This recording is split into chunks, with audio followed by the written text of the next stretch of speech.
Well, thanks so much, Veen. To our headlines now. Gauteng education authorities are investigating the drowning incident of two learners in the Hennops River near Centurion, north of Pretoria, during a school excursion yesterday.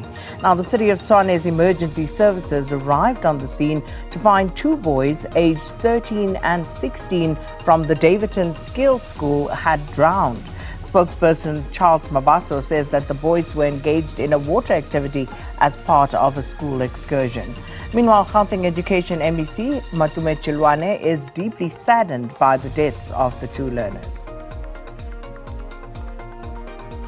The state is expected to call a new witness when the Senzo Meyiwa murder trial resumes in the High Court in Pretoria today.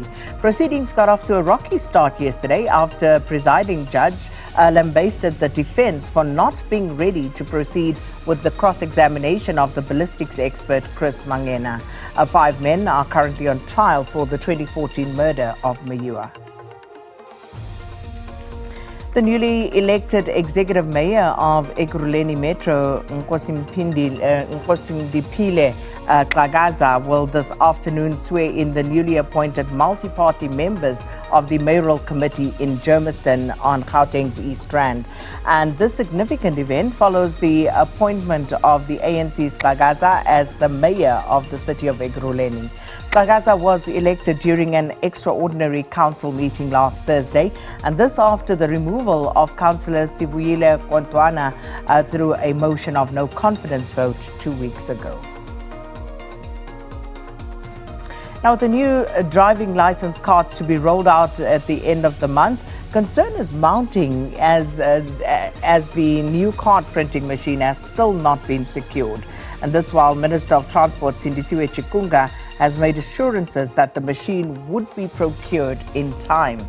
Civil society bodies have warned that the lack of sufficient information to motorists could cause unnecessary confusion in the coming weeks. Minister Chikunga says they are at the tail end of procuring a new printing machine for the license cards.